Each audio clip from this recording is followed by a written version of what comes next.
que pour que mes enfants soient en sécurité, que pour que mes enfants puissent prospérer dans la vie, je ne dois pas les rétablir sur la plaine, je dois les rétablir sur la montagne. Alléluia. Et sur la montagne, la Bible nous fait comprendre par l'héritage qu'Abraham a reçu, la qualité de la richesse que son père avait. Alléluia. Son père s'est enrichi sur la montagne. Pourquoi? Parce que la montagne pour les Hébreux, la montagne n'était pas un lieu au hasard où les gens habitaient. Alléluia. La montagne pour les Hébreux, c'était une région de forte altitude. Alléluia. Et dans leur conception spirituelle, habiter sur une montagne, c'est opérer dans une forte altitude spirituelle. Alléluia. C'est pourquoi ils croyaient que les montagnes étaient des lieux de rencontre entre le ciel et la terre. Alléluia. Donc, Terach, Dieu savait que Terach avait un niveau spirituel. Malheureusement, le problème avec Terach, il n'a pas connu Dieu comme Abraham a connu Dieu. Mais Dieu n'a pas ignoré la connaissance et la portée spirituelle qu'avait Terach. Mais le souci de Dieu, c'était de laisser d'abord Abraham vers Terach pour qu'Abraham comprenne que pour réussir dans la vie, que pour établir son hégémonie dans la vie, tu dois habiter sur une montagne. Alléluia. Alléluia. Bien-aimé dans le Seigneur, il y a des endroits où Dieu te laisse. Pas parce que Dieu ne t'aime pas. Il y a des situations que tu rencontres qui sont en réalité des écoles. Alléluia. Des écoles auxquelles Dieu veut te faire passer pour te donner une formation. Parce que dans la maison de son père, à Korach, Abraham avait déjà entendu la voix de Dieu. Mais ce n'est pas le premier jour qu'Abraham a entendu Dieu que le premier jour Abraham est sorti. Non. Abraham a dû patienter des années. Alléluia. C'est pourquoi vous remarquez que lorsque Dieu a voulu choisir un homme pour sauver Israël, Dieu n'est pas allé chez Dieu devait créer dans le cœur de Pharaon une certaine jalousie, une certaine haine pour que Pharaon décide de tuer les enfants. Afin qu'un de ses élus entre dans la maison de Pharaon pour qu'il apprenne, pour qu'il puisse passer par une formation et qu'il comprenne comment fonctionnent les réalités spirituelles. Amen. Alléluia. C'est pourquoi Dieu prit Moïse et le plaça dans la maison de Pharaon. La Bible dit, Moïse a pris dans toute la connaissance et la science égyptienne. Alléluia. C'est pourquoi Moïse n'a pas été impressionné. Lorsque le bâton, Dieu l'a demandé, jette ton bâton. Et le bâton est devenu un serpent. Moïse n'a pas été impressionné. Parce qu'il voyait ça en Égypte. En Égypte, à cette époque-là, lorsque le roi avait un festin, il convoquait tous les magiciens. Pour distraire les gens, les magiciens jetaient les bâtons, ça devenait des serpents, et les gens, les enfants s'amusaient avec ça. Donc il connaissait tous ces tours-là. Alléluia. Alléluia. Lorsque Dieu t'appelle à une grande destinée, Dieu doit t'assurer de te former dans une formation spirituelle élevée. Alléluia. Lorsque Dieu t'appelle à sauver toute une famille, Dieu doit te mettre dans une condition élevée en spiritualité plus qu'eux. Tu ne peux pas sauver les autres à un même niveau que eux. Tu ne peux pas. Alléluia. Mais les matériaux par lesquels Dieu va passer pour te former, ce sont les épreuves. Ce sont les conditions, les situations que tu rencontreras. Parce que Dieu veut donner une certaine croissance à ton esprit. Alléluia. Donc Abraham a passé 130 ans de formation. Alléluia. Il a passé une formation dans le domaine. Voilà pourquoi Abraham a écouté facilement la voix de Dieu. Il savait, il connaissait déjà quels sont les stratagèmes spirituels. Il était dans une haute altitude. Il était entre ciel et terre. Il entendait, il voyait, il connaissait déjà. Alléluia. Et lorsque son père meurt, parce que Terach veut dire quoi? Terach veut dire délai. Un délai que Dieu te donne. Terach veut dire une durée, un temps déterminé. C'est ça la signification du nom de son père. Donc Abraham était avec son père dans un délai, dans un temps déterminé comment vivre au-dessus d'une montagne. Alléluia. C'est pourquoi lorsque Dieu l'appelle, dans Genèse 12, regardez ce que Dieu dit. Dieu dit à Abraham, sors de la maison de ton père, sors de ta patrie, je te rendrai grand. Je vais te donner du succès, je vais te donner ceci ou cela. Et Dieu dit à Abraham, va à Canaan. Abraham se déplace, il prend sa femme, il prend son neveu, il prend ses richesses, ses serviteurs, il se déplace, il arrive à Canaan. Lorsqu'il arrive à Canaan, la Bible dit que Abraham fait les contours du pays. Alléluia. Et lorsqu'il fait les contours du pays, il vient s'établir à Sichem, sur une montagne. Alléluia. Il contourne tout le pays. Il y a des endroits qu'il a rencontrés, qu'il a vu, qui étaient agréables. Mais puisqu'il a été formé, puisqu'il a reçu une promesse tellement divine, tellement grande, une promesse tellement glorieuse, Abraham savait qu'il ne devait pas habiter sous la plaine comme tout le monde. Il devait chercher une montagne. Lorsque Dieu t'appelle, lorsque Dieu te donne une promesse qui est grande, tu dois chercher une autre montagne. Tu dois chercher à payer le prix qui correspond à la promesse que Dieu t'a donnée. Alléluia. Alléluia. Mais il y a quelque chose qui s'est passé dans Genèse 12, 9. Rapidement, on va aller rapidement. On n'a plus beaucoup de temps. C'est que Abraham était sur la montagne de Sichem à Bethel. Et sur cette montagne-là, la Bible dit qu'il fabrique un autel et il offre un sacrifice à Dieu. Et la Bible dit que Dieu lui parla sur cette montagne. Et Abraham a passé un laps de temps sur cette montagne. Dieu a commencé à bénir Abraham. Abraham a commencé à créer la terreur dans le pays de Canaan. Les gens ne parvenaient pas à capter la dimension et la force qu'Abraham s'est caractérisé. Mais il y a quelque chose qui s'est passé dans le verset 9 du chapitre 12. C'est qu'Abraham a quitté la montagne. Alléluia. Abraham a décidé de quitter la montagne et il est descendu sur la plaine. Et la Bible dit, du coup, une grande famine a frappé le pays. Alléluia. Il quitte la montagne là où il est stable et il décide de descendre. Lorsqu'il descend, il y a une famine qui le frappe. Et quand la famille le frappe, au lieu de retourner sur la montagne, non, il décide d'aller en Égypte. Alléluia. Et regardez cet Abraham qui était fort.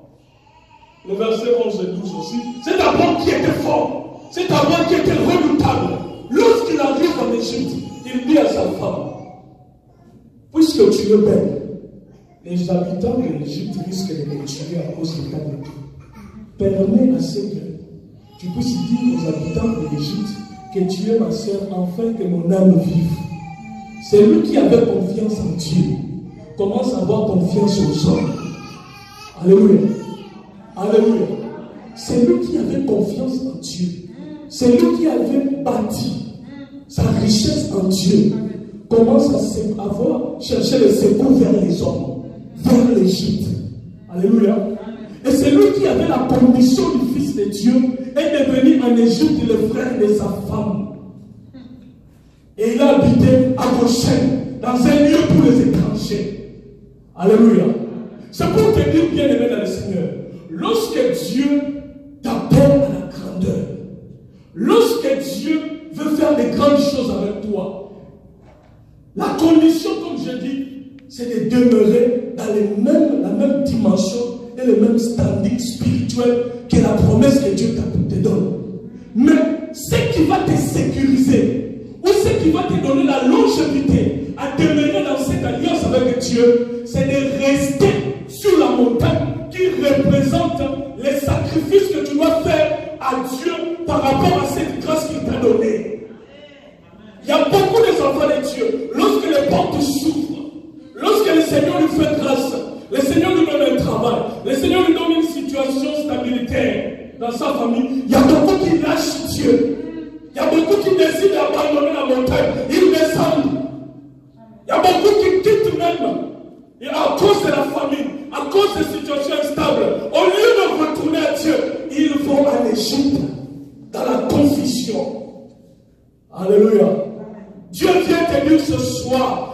est arrivé où tu dois retourner sur la montagne.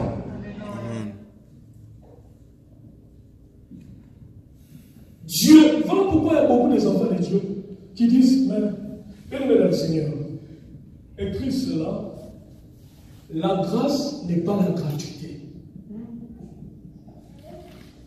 La grâce n'est pas synonyme de la gratuité. Parce que même si Dieu te donne gratuitement, il y a une condition pour les garder. Voilà pourquoi Jésus-Christ a dit, il a donné une parabole un jour. Il a dit, voilà, il y a un maître à faire un festin. Il a invité les invités. Malheureusement, il n'y a personne qui est venu. Il dit à ses serviteurs, allez dans la rue, prenez tous les estropiés que vous avez ramassés, venez, ils vont manger, ils vont festoyer avec moi. Mais la Bible dit, pendant que les maîtres de la cérémonie entrent et que tout le monde était déjà à sa place, les maîtres observent et ils voient qu'il y avait des gens qui étaient mal habillés. Alléluia. Ils n'avaient pas les vêtements du festin. Le maître dira, prenez ces hommes, jetez-les à l'extérieur. La grâce n'est pas synonyme de la gratuité. Ce que Dieu te donne gratuitement, il y a un effort, il y a une condition pour les garder. La pérennisation de ce que Dieu te donne te demande un sacrifice. Alléluia. C'est pourquoi Abraham, lorsqu'il arrive sur la montagne, qu'est-ce qu'il fait? Il met un autel et il offre un sacrifice à Dieu. Alléluia. Alléluia. C'est pourquoi dans Proverbe 22-28, Salomon est en train de parler. Il dit, ne déplace pas les bornes anciennes que tes pères ont placées. Lorsque Salomon dit cela, Salomon est en train de faire référence à lui-même. Alléluia. Alléluia. Lorsque vous prenez le livre des 2 rois, non, le 1 roi, le chapitre 3, le verset 3, Salomon est appelé à succéder à son père. Alléluia. Salomon est appelé à succéder à son père. La Bible dit, Salomon respecta toutes les coutumes de son père. Mais lorsque Salomon devient roi, la Bible dit que Salomon a commencé à offrir des sacrifices sous des hauts lieux. Le souci de Salomon, c'est que les dieux qui a marché avec son père puissent marcher avec lui. Salomon offre des sacrifices. Mais il se rend compte que Dieu ne lui parle pas. Dieu ne lui donne pas les mêmes signes. Les hauts lieux, c'était quoi? Les hauts lieux, c'était des autels communs. C'était des autels où tout le monde sacrifiait. Salomon, lui, il est appelé à la royauté. Mais on voit Salomon venir offrir les sacrifices comme tout le monde. Et Salomon s'est rendu compte qu'en offrant des sacrifices, Dieu ne lui parlait pas. Donc, en offrant des sacrifices comme tout le monde, Dieu ne lui parlait pas. Salomon comprend alors et il retourne dans l'histoire de son père. Il comprend que son père, pour garder et fortifier son trône en Israël, son père a dû payer des sacrifices sur une montagne, la montagne de Gabaon. Alléluia. C'est pourquoi la Bible dit que lorsque Salomon le comprit, il retourna à la montagne de Gabaon, qui était un lieu très élevé au-dessus de tous les hôtels de la ville. Et là, il offrit un sacrifice que jusqu'au temps avant Jésus, aucun homme n'avait offert. Lorsqu'il monte sur cette haute altitude, sur cette montagne de Gabaon, la Bible dit qu'il offrit 1000 veaux en sacrifice. Alléluia. Et pendant la nuit, l'Éternel lui apparut en songe. Alléluia. L'Éternel lui apparut parce que, bien aimé dans le Seigneur, la destinée demande une intelligence destinée que nous accorde le Saint-Esprit. Sur la ville, dans la ville, il ne pouvait pas espérer voir l'apparition de Dieu. Bien aimé, il y a beaucoup de gens qui ratent les saisons de leur expérience avec Dieu parce qu'ils ne savent pas payer le sacrifice au moment que Dieu descend pour le visiter. C'est pourquoi il te faut une sensibilité spirituelle de comprendre que non, je suis appelé à une destinée plus grande que tout le monde. Je ne peux pas sacrifier sur un autel. Moi, je dois monter à Gabaon. Amen. Moi, je dois monter à Gabaon. Et je dois sacrifier plus que tout le monde. Les sacrifices de Salomon troublaient Dieu. Dieu n'avait jamais vu un homme lui sacrifier 1000 fois. Lorsque Dieu descend, il dit, demande-moi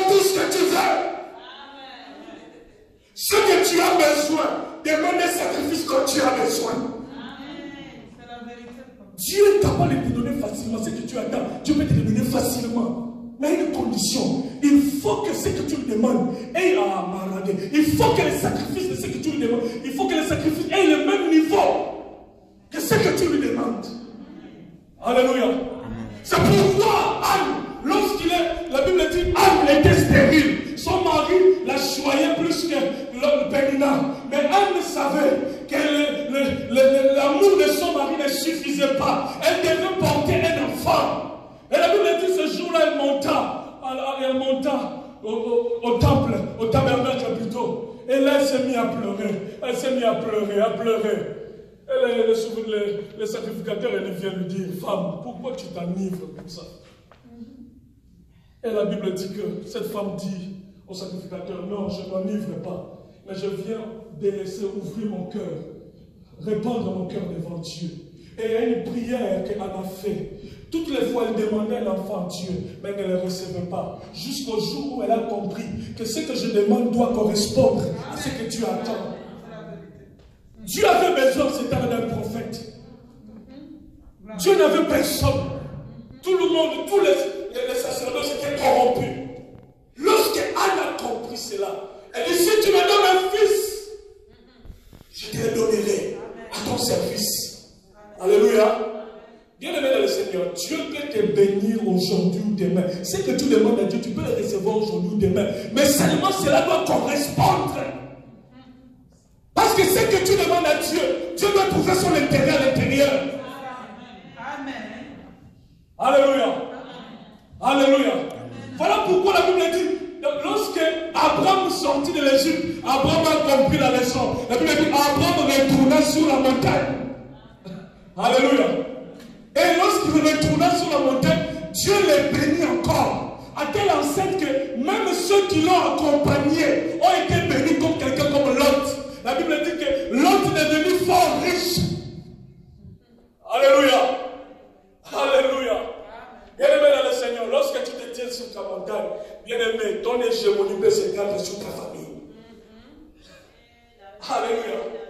Lorsque tu te tiens sur la montagne, lorsque tu payes le prix que Dieu te demande, ton impact peut s'étendre même sur ta famille. Il y a des gens qui seront bénis, pas parce qu'ils ont gêné, pas parce qu'ils ont prié, pas parce qu'ils ont payé le prix comme toi, mais ils seront bénis juste à aller à... Alléluia. L'autre a été béni parce qu'il était près d'Abraham. Voilà pourquoi lorsqu'il s'est séparé d'Abraham pour descendre à Sodome, toute la richesse qu'il avait été détruite, toute la richesse était volée. Il y a des gens qui ne savent pas dans ta famille que s'ils sont ce qu'ils sont, c'est parce que toi tu as payé le prix. Alléluia. Il y a des gens qui ignorent cela.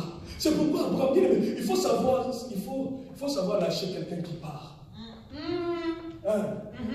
L'autre est venu dire à Abraham, voilà, j'ai beaucoup de richesses, mes bergers ne peuvent pas vivre.